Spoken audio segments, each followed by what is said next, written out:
ഒരു മുസ്ലിം രക്ഷിതാവ്, ഒരു പിതാവ് അയാളെ മോളെ കെട്ടിക്കാൻ, കല്യാണം നടത്താൻ വേണ്ടി തീരുമാനിച്ചു.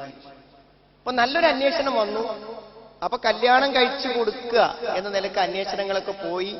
വിവാഹം ഏകദേശം തീരുമാനമാകാൻ സമയമായപ്പോൾ, വിവാഹം കഴിച്ചു കൊടുക്കാൻ സമയമായപ്പോൾ എന്ത് വെച്ചാൽ വിവാഹം എല്ലാം ആലോചിച്ച് കുട്ടിയൊക്കെ ശരിയായി വന്ന് ഒരു നല്ല വരനെ കിട്ടി കല്യാണം നടത്താൻ വേണ്ടി വിചാരിക്കുന്ന സമയത്ത് എന്തുണ്ടായി? ഒരാൾ പറഞ്ഞു, എനിക്ക് കല്യാണം വേണ്ട. അപ്പൊ അവളെ വളരെ നിർബന്ധിച്ച് ചോദിച്ചപ്പോ അവള് പറഞ്ഞു, എന്നെ ഇഷ്ടമുള്ള ഒരാളുണ്ട്, അയാൾക്ക് കല്യാണം കഴിച്ചു കൊടുക്കുകയാണെങ്കിൽ എനിക്ക് സമ്മതാണ്, വേറൊരാളെ കൂടെ പോകാൻ ഞാൻ ഇഷ്ടപ്പെടുന്നില്ല എന്ന് അവള് പറഞ്ഞു. അപ്പൊ പിതാവ് അയാളെ പറ്റി അന്വേഷിക്കാൻ വേണ്ടി തീരുമാനിച്ചു. അങ്ങനെ അന്വേഷിക്കാൻ വേണ്ടി തീരുമാനിച്ചു. അന്വേഷിച്ച് ചെന്നപ്പോൾ ആ കുട്ടി ഒരു മുസ്ലിം അല്ല ചെറുപ്പക്കാരൻ, ഒരു ക്രിസ്ത്യൻ ചെറുപ്പക്കാരനാണ്. അപ്പൊ അയാൾക്ക് ഭയങ്കര സങ്കടമായി. ഒരു മുസ്ലിം അല്ലാത്ത ഒരാൾക്ക് എന്റെ മോളെ കല്യാണം കഴിച്ചു കൊടുക്കുന്നതിനെ കുറിച്ച് ആ ഒരു മുസ്ലിം ആയ ഒരു വാപ്പക്ക് ഭയങ്കര വിഷമമുണ്ടായി. അപ്പൊ അയാൾ എന്ത് ചെയ്തു വെച്ചാൽ പരിഹാരം എന്നുള്ള നിലക്ക് ചെയ്തൊരു കാര്യം എന്താ വെച്ചാൽ, ഒരു ഖുർആൻ പരിഭാഷ എടുത്തിട്ട് ഈ ക്രിസ്ത്യനായിട്ടുള്ള കുട്ടിക്ക് കൊടുത്തു. കുട്ടി ഇതൊന്ന് കൊണ്ടുപോയി നല്ലോണം വായിക്കണം, നല്ലോണം ഒന്ന് ഇരുത്തി നീ ഒന്ന് വായിച്ചു നോക്കുക. അവൻ എന്തായിരുന്നാലും ഒരു കിട്ടിയെന്നുള്ള നിലക്ക് അവനത് കൊണ്ടുപോയി. ഖുർആൻ എന്ന് കുറെ കാലമായിട്ട് അവൻ കേൾക്കുന്നതാണ്. അവൻ അതന് വായിച്ചു. വായിച്ചപ്പോൾ അതിലെ 19ാമത്തെ സൂറത്ത് സൂറത്ത് മറിയം യേശുക്രിസ്തുവിന്റെ, ഈസാ നബിന്റെ ഉമ്മ മറിയമിനെ കുറിച്ച് പറയുന്ന അധ്യായമാണ്. അപ്പൊ അത് വായിച്ചപ്പോൾ ശരിക്കും അവൻ എന്താ വെച്ചാൽ, അവൻ ഇതുവരെ ബൈബിളിൽ നിന്നൊക്കെ കേട്ടതിന്റെ ശരിക്കുള്ള കാര്യം, ഈസാ നബീനെ മറിയം ബീവി ഗർഭം ചുമന്നതും, അങ്ങനെ അവരൊരു ഈത്തപ്പന തോട്ടത്തിൽ പോയതും, അവിടെ വെച്ച് പ്രസവവേദന വന്നതും, അവർക്ക് ദാഹിച്ചതും വിശന്നതും അള്ളാഹു ഭക്ഷണം കൊടുത്തതും, കുട്ടിനെ തൊട്ടിലിട്ടതും, കുട്ടി സംസാരിച്ചതും, പ്രസവിച്ചതിന് മുമ്പ് എന്ത് ചെയ്തു, പ്രസവിച്ച കുട്ടിനെ കണ്ടപ്പോൾ നാട്ടുകാരൊക്കെ പടം വന്നിട്ട് കളിയാക്കി, കല്യാണം കഴിയാത്ത മറിയമേ നിനക്ക് ഇങ്ങനെ കുട്ടി ഉണ്ടായി എന്ന് ചോദിച്ച് പരിഹസിച്ചതും എല്ലാം അങ്ങനെ വായിച്ചപ്പോൾ അവനത് ശരിക്കും മനസ്സ് തട്ടി. അപ്പൊ അവസാനം അവൻ തീരുമാനിച്ചു, മുസ്ലിം ആകാൻ തീരുമാനിച്ചു. അവനോട് മുസ്ലിമായി എന്ന് മാത്രല്ല, അവൻ ഉടനെ ഈ പെൺകുട്ടിന്റെ വാപ്പക്ക് വിളിച്ചിട്ട് പറഞ്ഞു, നിങ്ങൾ തന്ന പരിഭാഷ ഞാൻ വായിച്ചു, എനിക്കത് ബോധ്യപ്പെട്ടു, ഞാൻ ഇനി ഒരു മുസ്ലിമായി ജീവിക്കാൻ തീരുമാനിച്ചിട്ടുണ്ട് എന്ന് പറഞ്ഞു. അപ്പൊ അത് പറഞ്ഞപ്പോ അയാൾക്ക് ഭയങ്കര സന്തോഷമായി. കാരണം ഒരു അമുസ്ലിമിന് എന്റെ മകളെ കല്യാണം കഴിച്ചു കൊടുക്കണ്ടല്ലോ എന്ന സന്തോഷമുണ്ട്. ഉടനെ അവൻ പറഞ്ഞു, പക്ഷെ എനിക്ക് നിങ്ങളുടെ മോളെ കല്യാണം കഴിക്കാൻ ഇഷ്ടമില്ല. അപ്പൊ അയാൾ ശരിക്കും ചെയ്തു ഞെട്ടി. എന്താണ് ഈ പറയണത്? എന്റെ മോളെ കല്യാണം കഴിക്കാൻ ഇതുവരെ കല്യാണം കഴിക്കണമെന്ന് വാശി പിടിച്ച് അവൾക്കും അവൻ തന്നെ മതി, അവനും അവൾ തന്നെ മതി, അല്ലെങ്കിൽ ഇനി ഒരു കല്യാണം വേണ്ട എന്ന് പറഞ്ഞ ആള് എന്താണ് ഇപ്പൊ കല്യാണം കഴിക്കില്ലെന്ന് പറഞ്ഞത് എന്നെന്ത് ചെയ്തു ചിന്തിച്ചു. അപ്പൊ അവൻ പറഞ്ഞെന്താ വെച്ചാൽ, ഇത്രയും നല്ലൊരു ഖുർആൻ, അതിൽ സ്വർഗത്തെക്കുറിച്ചും നരകത്തെക്കുറിച്ചും അതിലുള്ള പ്രയാസങ്ങളെ കുറിച്ചും ഒക്കെ ഇത്രമാത്രം പറഞ്ഞിട്ടും നിങ്ങളുടെ മോള് ഒരു അന്യമതക്കാരനും അന്യ ആളുമായിട്ടുള്ള എന്റെ കൂടെ ഒരു മടിയുമില്ലാതെ എല്ലാ അവിഹിത ബന്ധങ്ങൾക്കും സംസാരിക്കാനും ഫോൺ ചെയ്യാനും കൂടെ ടൂർ പോരാനും ഒക്കെ ഇവൾ തയ്യാറായിട്ടുണ്ടെങ്കിൽ അങ്ങനത്തെ ഒരു സ്ത്രീയെ ഇനി എനിക്ക് പറ്റൂല. ഇതുവരെ എനിക്ക് പറ്റിയിരുന്നു, പക്ഷെ ഇനി എനിക്ക് എന്ത് വേണം? പടച്ചോനൊക്കെ പേടില്ല, നരകത്തൊക്കെ ഭയപ്പെടുന്ന, സ്വർഗം കിട്ടണമെന്ന് ആഗ്രഹിക്കുന്ന നല്ലൊരു സ്ത്രീയെ ഇനി ഞാൻ കല്യാണം കഴിക്കും.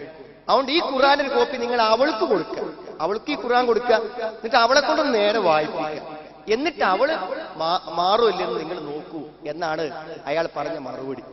ഞാൻ എന്തിനാണ് ഈ സംഭവം പറഞ്ഞതെന്ന് ചോദിച്ചാൽ, കുട്ടികളെ നിങ്ങളെ സംബന്ധിച്ചിടത്തോളം ഞാൻ പറഞ്ഞത്, വിശുദ്ധ ഖുർആനിൽ എല്ലാം ഉണ്ട്. അതിന്റെ പേര് മൗഇലത്ത് എന്നാണ്. ഖുർആന്റെ പേരൊരു പേര് മൗഇലത്ത്, സദുപദേശം. സദുപദേശം എന്ന് ഖുർആനിന് ഒരു പേരുണ്ട്.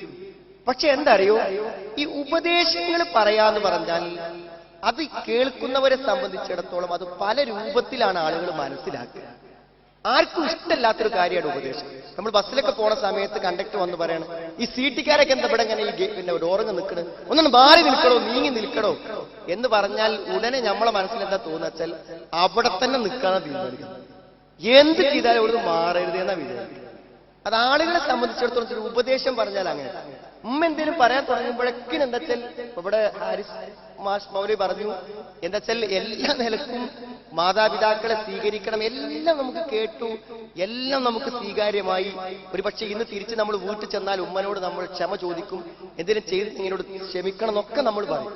പക്ഷെ ഉമ്മ എന്തെങ്കിലും ഒരു ഉപദേശം നമ്മളോട് പറയാൻ തുടങ്ങുമ്പോഴത്തേക്കും നമുക്ക് എന്ത് ചെയ്യും ഉമ്മ ഇങ്ങനെ പറഞ്ഞുകൊണ്ടിരിക്കണു എന്നേ മനസ്സിൽ നമുക്ക് തോന്നുള്ളൂ.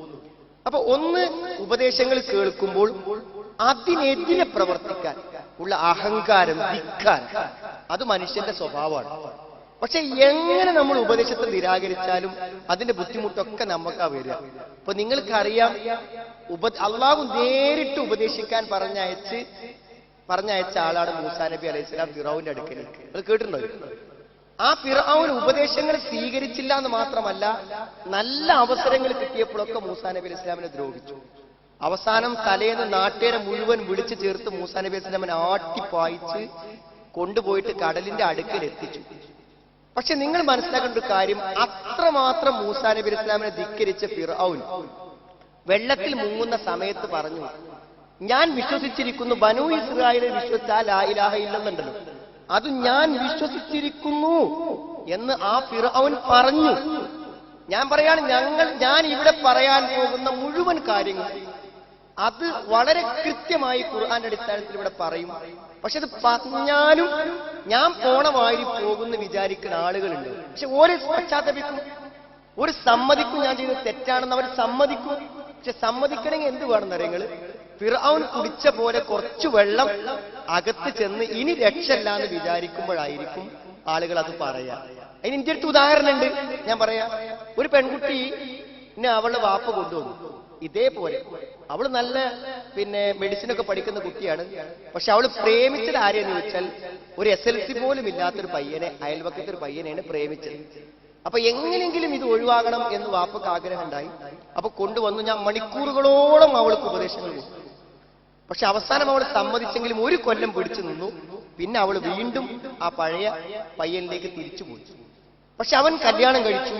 വാപ്പനെ ധിക്കരിച്ച് അവർ രണ്ടുപേരും വിവാഹിതരായി. നമ്മൾ പറഞ്ഞ ഉപദേശം അവൾ സ്വീകരിച്ചില്ല, വാപ്പ പറഞ്ഞ് സ്വീകരിച്ചില്ല, ഉമ്മ പറഞ്ഞ് സ്വീകരിച്ചില്ല, ഒന്നും സ്വീകരിച്ചില്ല. അവസാനം അവൾ എന്താ വെച്ചാൽ മറ്റവൻ ഏതോ ഒരു മുസ്ലിയാര് കല്യാണം കഴിച്ചു കൊടുത്ത് അവൾ എന്ത് ചെയ്തു, ഗർഭിണിയായി കഴിഞ്ഞ് സമയത്ത് വീണ്ടും അവൾ എന്റെ വീട് തെരഞ്ഞു വരുന്നു. അപ്പൊ അവളെ കൂടെ വാപ്പയല്ല ഉള്ളത്, അവള് നിർബന്ധിച്ച് കല്യാണം കഴിച്ച് കൂടെ പോയ കാമുകനാണ് അവളെ കൂടെ ഉള്ളത്. അങ്ങനെ അവർ രണ്ടുപേരും കൂടെ എന്റെ വീട്ടിൽ വന്നു. ആ വീട്ടിൽ വന്നപ്പോ ഞാൻ എന്നോട് പറഞ്ഞു, ആ പെൺകുട്ടി ചോദിച്ചു, എന്നെ അറിയുമെന്ന് ചോദിച്ചു. ഞാൻ നിങ്ങളടുത്ത് വന്നതാണ്, എന്റെ കാലത്ത് വന്നതാണ്, നിങ്ങൾ ഇന്നൊക്കെ എനിക്ക് പറഞ്ഞു തന്നത്. പക്ഷെ ഇന്ന് എനിക്കതൊക്കെ മനസ്സിലായി. പക്ഷെ നേരം വൈകി, എന്റെ വയറ്റിലൊരു കുട്ടിയുണ്ട്, അവളിങ്ങനെ ഛർദ്ദിക്കുന്നുണ്ട്, വൊമിറ്റിയുണ്ട്, ഗർഭിണികൾ ഛർദ്ദിക്കുന്നത്. അവൾ പല സന്ദർഭത്തിലും സംസാരിക്കുമ്പോൾ എഴുന്നേറ്റ് പുറത്തേക്ക് പോവും, ഛർദ്ദിച്ച് തിരിച്ചു വരും. അപ്പൊ ഞാൻ പറഞ്ഞു കൊടുത്തു, ഇനിയൊരു നിവൃത്തിയില്ല, ഇനി നീ ഇവന്റെ ഭാര്യയായി ജീവിച്ചോ ജീവിച്ചില്ലേ എന്നുള്ളതല്ല, നിന്റെ വാപ്പയും ഉമ്മയും മരിക്കുന്നതിന് മുമ്പ് അവർ നിന്നെ തൃപ്തിപ്പെട്ടില്ലെങ്കിൽ നിന്റെ ഇഹലോകത്തും നിനക്ക് ജീവിതമല്ല, പരലോകത്തും നിനക്ക് ജീവിതമല്ല.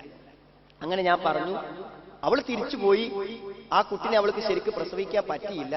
കുറച്ച് ദിവസം മുന്നോട്ട് പോയപ്പോൾ ഇവൾ എനിക്ക് ശരിയാവില്ലെന്ന് അവന് തോന്നി. അവൻ എന്ത് ചെയ്തു, അവളെ വീട്ടിൽ കൊണ്ടുപോയി ആക്കി. വീട്ടിക്ക് കയറാൻ നിൽക്കുമ്പോൾ വാപ്പ പറഞ്ഞു, നീ നിൽക്ക്, വീട്ടിൽ കയറാൻ വരട്ടെ, നീ അവിടെ ഇരിക്ക്, സിറ്റ് ഔട്ടിൽ തന്നെ അവളെ ഇരിക്കും. എന്നിട്ട് പറഞ്ഞു, ഞാനൊരു 100 രൂപന്റെ മുദ്രപേപ്പർ വാങ്ങി വരും. ആ മുദ്രപേപ്പർ വാങ്ങി വന്നിട്ട് ഞാൻ ചില കാര്യങ്ങൾ പറയും, അത് അതിൽ എഴുതി തന്നാൽ ഒപ്പിട്ടാൽ നിനക്ക് വീട്ടിൽ കയറാം, അല്ലെങ്കിൽ കയറാൻ പറ്റും. ഇവളെ കൊണ്ടുപോയ കാമുകനെതിരെ ഏറ്റവും ശക്തമായ ഒരു കേസ് ഒരു വക്കീലിനെ കൊണ്ട് എഴുതിച്ച് അതിന്റെ അടിയിൽ അവളെ കൊണ്ട് ഒപ്പിടിച്ചിട്ടാണ് വാപ്പ അകത്തേക്ക് കയറ്റിയത്. അങ്ങനെ അകത്തേക്ക് കയറ്റി വീണ്ടും അവൾ പഠനം തുറന്നു. അങ്ങനെ ജീവിതത്തിലേക്ക് കടന്നു പോയിക്കൊണ്ടിരിക്കുകയാണ്. നമ്മൾ ഉപദേശം കൊടുക്കുമ്പോൾ സമ്മതിക്കൂല. ഉപദേശം കൊടുക്കുമ്പോൾ എന്താന്ന് വിചാരിച്ചാൽ ഏതൊരു തെറ്റ് ചെയ്യുന്ന ആളുകൾക്കും ഞാൻ ചെയ്യുന്നത് ശരിയാന്നേ തോന്നുള്ളൂ. നിങ്ങൾക്കിത് മനസ്സിലാക്കാൻ പറ്റുന്നില്ല. ഞാൻ ഈ കുട്ടികളൊന്നും തെറ്റിദ്ധരിപ്പിക്കല്ല. നമ്മളൊക്കെ തെറ്റ് ചെയ്യുമ്പോൾ ഞാൻ ചെയ്യുന്നതിൽ എന്താ തെറ്റ് എന്നേ നമുക്ക് തോന്നുള്ളൂ.